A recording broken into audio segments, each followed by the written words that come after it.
What is up, guys, and welcome back to a brand new video, and also welcome back to a brand new season of League Racing. I know I only said this the other day because of SRL starting up, but now we have AOR starting up as well, and now we can officially get the sweat going for a new season of League Racing. This is the Australian Grand Prix, home race for me and many competitors here today. We have a wet qualifying session.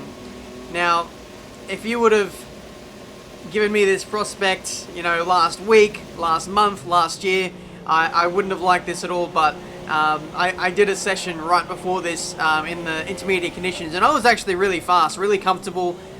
It also helped as well that I had a wet weather setup. I had a proper wet weather setup that I was comfortable with, and that's what we're running for this qualifying session. So I was actually quite looking forward to this heading into this race. So we'll have to wait and see how we go. Initially, you know, I was building into this very, very slowly. 37.1 as a banker time.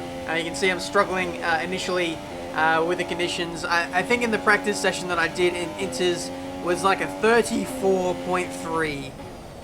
So we'll have to wait and see how it goes, whether we can get close to that marker. I feel like that will be pretty close to pole position today if I can pull that lap out of the bag. We fueled the car up for like 15 kilos. That's good for about 7 or 8 laps. So, yeah, we should be able to get a few hot laps in this session. I believe we'll be able to do the entire qualifying session if we need to. Just do laps on end, continuing to find the limit. That's why the lap times initially are going to be pretty slow. But anyway, 3 minutes left to go in the session. I asked the engineer what was going on with the weather because it does look fairly heavy. And apparently heavy rain was coming in 20 minutes, so I did want to risk coming back into the pits and fitting on a new set of intermediate tyres and possibly lose the best running of the track. So I decided to stay out and keep going. You can see this is our final lap here, losing the back end quite badly through turns 2 and just managing to skate through there. It's a fine balance in the wet when you're trying to eke the most out of the car. You want to get on the power early, you want to brake late into some of the corners, but it's so easy to just step over the edge and then lose like a second. A lot of finesse and delicacy has to be taken on laps like this. That's Fungura, I believe, or Brock does stuff, crashed out there, distracted us a little bit, so we're 2/10 down to the first sector. I'm not blaming Brock or anything for that. That was my doing. I've lost the back end many times over the course of this lap so far, so they're not very clean, but we'll need to find a lot of time in this second and third sectors here as we go to the fast chicane. We've attacked this a lot better, but you'll notice the second part here, we get on the power so early and a much better run. We gain like 2 or 3 tenths there, just in that one corner alone, so hopefully we can nail it for the rest of this lap and, I don't know, potentially get on the front row, front 2 rows of the grid. That would be nice. You can see we're currently up by 3.5 tenths. We've run wide through that third to last corner. Warden set to 34.6. Some 1 second faster than what I can manage so far. So it doesn't look like we're going to challenge pole position today. Out of the final corner, again, balancing the oversteer on exit. And across the line, it is a 35.4. So there you go. An okay lap. Much more stronger, and I was much more confident in the conditions than what I was in last season, for example. I really felt like I could attack, but I didn't get the lap hooked up like I wanted to. But we're still up the front, which is nice to see. So P4 at the moment. This is New Zealand Ryan, my teammate now in the Mercedes, coming out of the final corner, and he comes across the line to go pole position with a 1 minute 34.3. Great lap from him there. Absolutely outstanding. I think he was like 9 tenths up on his previous best. Outstanding. But yeah, a bit of a missed trick for us there. I feel like we could have challenged for pole position. Maybe, especially if we would have came into the pits and put on a new set of intermediate tyres. You can see there, that's the personal best I did in the session before this one. So if I would have hooked that lap up in this session, I would have been on the front row with Ryan. So there's that. But anyway, we're heading off for the race now. At least the confidence is there now to push in the wet. That's the biggest thing I've taken out of yesterday's running. But yeah, here we are for the race. We're going to go onto the super soft tyres and run those quite a long way into the race and then go on the soft compound tyres. The ultra soft tyres, not a great race tyre. They only last for about 5 or 6 laps. before they really start to drop off. So I feel like if we can hold track position, we should have a good run for the rest of the race. I believe the guys on the front row are starting on the softs, and everyone else sort of around me and behind me are on ultras. So if I can keep them behind, then we're going to have a good race today. So let's get this started. AOR Season 2. Let's see what we can do. From the second row of the grid, 5 red lights, and we are underway for the Australian Grand Prix. Nice start there in P4. You can see Jared moving over on us slightly as we run into turn 1. A bit of contact is made. We got the inside anyway into turn 1. A bit of wheel tapping between the two of us, and again a little bit of a tap on the exit. So it's very close quarters between the two of us, maybe a little too close. Contact, and we are out of the running in the first race already. Not even before we get to the end of the first sector. I've got front wing damage. Jared has spun off and is last in the Grand Prix. And our race, potentially, it's over. We can't win the race from here. No safety car, no virtual safety car. It's all completely green flag running to the end. Fun Guru's been spun out there. It's just mayhem here on this first lap, especially in the pack. In the mid-pack, it's absolutely crazy with so many people jostling for position, not wanting to give up track position early. You know, Melbourne, it's a hard track to overtake, and I think a lot of us were probably playing for keeps just that a little bit too hard, not wanting to lose too much track position. I'll bring up a replay of what happened on the start there. But yeah, I just need to see a replay before I judge what actually happened there. Into the pits, Jetson ran into the back of me on the way into the pit lane, but it's whatever. I had to slow down a lot because I had no front wing, and it's really easy to lock up on the way in, so I didn't want to speed into the pit lane. Change your front wing. Jared is in, Jetson is in, Fun Guru is in, quite a few people, so, and there's double stacking a Toro Rosso. What a nightmare that is for Fun Guru, I think it is. But anyway, what a dramatic start. Here we go, here's a replay, 5 red lights, away we go. The start for me was great. I was able to draw alongside Jared. He moves over a second time, but the overlap is there, so that was a bit cheeky. I take up too much space on the exit and squeeze him onto the ripple strip there, so that was cheeky for me. Then there was contact after, and then here, you'll notice I move left and Jared moves right in this turn 2 sequence. So we both have a fault, played a part in that incident right there. I don't lay complete blame on Jared. I don't lay complete blame on myself. I just feel like it's a racing incident, and neither of us left enough space there. Really unfortunate. Like, really, really unfortunate.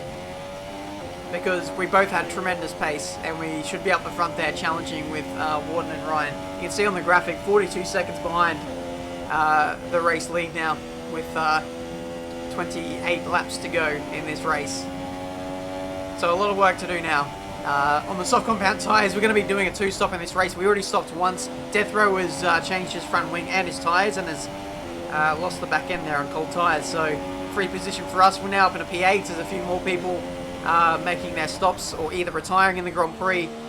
So yeah, we're just going to do the best job we can to capitalize on other people's misfortune. Just drive as fast and as consistently as we possibly can to get towards the front of the field. Next up is Drop Bear, and he's a good 10-15 seconds up the road, so a lot of work left to do. But on board with New Zealand Ryan here, my teammate at the front. You can see he's got Warden right behind him. Ryan actually runs wide there through the fast left-right chicane. He was struggling here all weekend, and even in practice, just couldn't quite get the car hooked up there, so probably a setup issue, probably favouring low-speed corners around here at Albert Park. But Warden takes the lead of the Grand Prix in the early stages here. His pace early on has been very, very solid.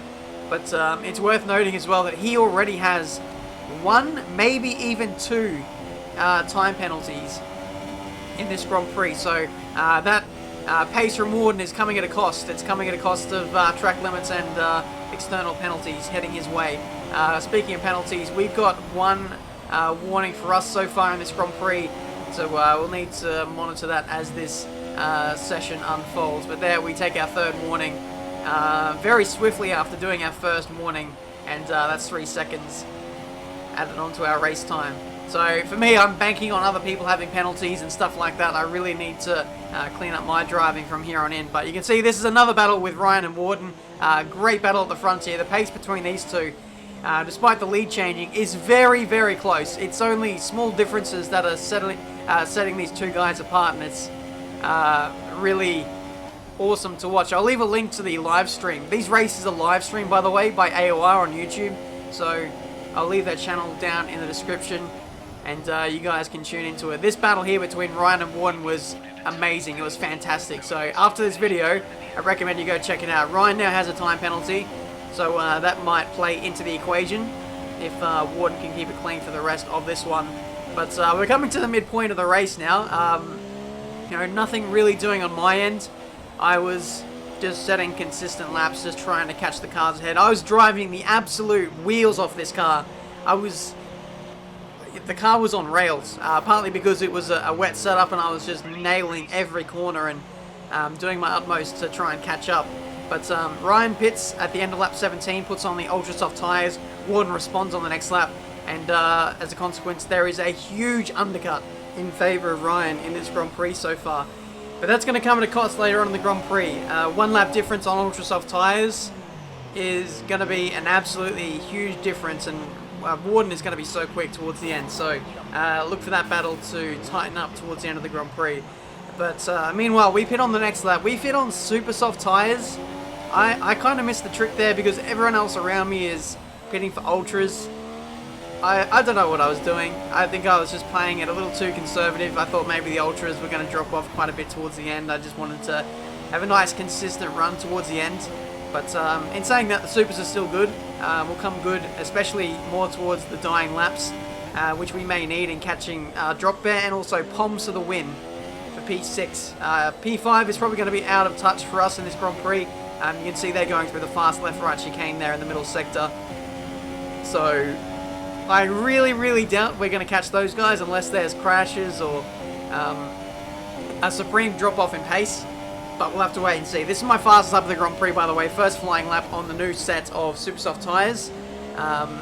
Pretty good lap. Like I said, I was every lap just attacking every single corner, partly due to a high downforce setup. But I had nothing to lose in this Grand Prix, so that was also in my favour. But 9/10 up on our previous fastest lap set on the soft compound tyres. I think a time in the 23s is pretty solid, but we'll have to wait and see what the lap time brings. You can see just in this first lap we've caught Drop Bear by a substantial amount of time. He's on the super soft tyres as well, probably a little bit older than mine, and he's also in the wake of Poms to the win as well, so a bit of dirty air slowing him down as well. But as we come across the line, a bit of dirty air for us through the final corner. It is a 23.8. And we actually matched the fastest lap of the Grand Prix set by Ryan on his ultra soft tyres. So on a slower compound, we're actually able to match Ryan, which was outstanding from my end. But now you can see we're going on the attack now. Drop Bear leaves the door open through turn 10, and we just sneak up the inside there and into P7. Didn't need a second invitation there, and that is us up 1 place. Currently sitting on 6 points. If we finish how we are at the moment, if we can get Poms, that's 8 points. So every little bit counts. You can see he's running quite wide there through the final corner. His tyres must be pretty average at this point. To try to open the DRS, accidentally pit the pit speech. But we're going to go around the outside here through turn 1. Poms takes up a little bit too much track there and completely destroys our run through turn 1. And you can see I'm quite visibly upset about that.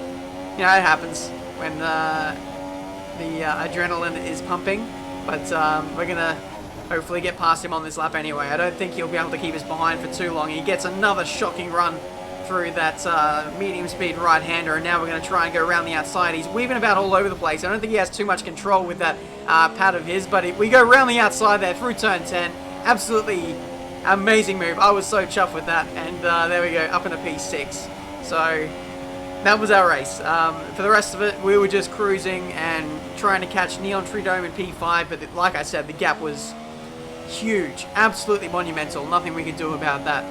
But now, the battle resumes for Ryan and Warden up the front. Warden with 1 lap fresher tyres. He goes to the outside through turn 3. Can't quite make the move stick. Ryan goes in there really deep and managed to just hold on to the position. Warden is still looking left, right, upside down, inside out. Every single corner he can find an opportunity. He'll try and force one up the inside. It's not too often you can get an overtake done on Ryan. He is quite the good defensive driver, and now he has another run heading into turn 3. Again, Ryan goes defensive, uses up all the track space on entry. Nothing doing there for Warden. He just has to bide his time and almost wait for a mistake from Ryan. You can see he's just all over him, using all the track, and Ryan is full on in defensive mode, covering off any of the overtaking opportunities. It's really slowing down his pace and allowing Master Berserk to catch up from behind. So a great battle, absolutely great battle that's ensuing here at the moment. But Ryan misses the apex at the second part of the fast chicane, and now Warden has a run up the inside heading into the third sector. He leaves space on the inside, and I think Warden is going to get the run here through to the third last corner. A bit of contact is made as well, and I think Ryan is going to let him go through here. He feels like he didn't want to get a steward's inquiry set on him. He didn't want to risk getting a penalty there. He knew he had the race in control, because pretty much Warden has 12 seconds worth of penalties and Ryan only has 3 or 6. So regardless, Ryan is going to win the Grand Prix despite Warden winning it on track. A great battle between the two of them there. I really wish we could have been in the mix there for a 3-way, maybe even 4-way battle with Jared getting in on the mix as well. But it wasn't to be. Across the line, it's P6 in a pretty disappointing way to start off the season. So full congratulations to Ryan. Warden, great job in P2 as well. If only for a little bit more discipline from him, that Grand Prix could have been his as well. Master Berserk as well in the second Ferrari. Great job from him to get on the podium. And yeah, otherwise it was a really good race. Despite the lap 1 incident, I still really enjoyed the race. The car felt great. I was attacking at every corner and just getting the absolute maximum out of the car. And unfortunately, it was only for P6 at the end of the day. So there we go. Australia done. We were the leading guy on the 2-stop strategy. So I felt like I did everything in my power to deliver the best race I could after lap 1. Yeah, just a case of what could have been. But that's it for today. Thank you so much for watching. Leave a like if you enjoyed. Subscribe to the channel if you're new. You see plenty more F1 2017 content. And yeah, that's it from AOR for round 1. Next off, we're off to Bahrain or China. So might be a little bit tougher there, but we'll still look to take the fight to our teammate and Warden as well. So until then, I'll see you next time.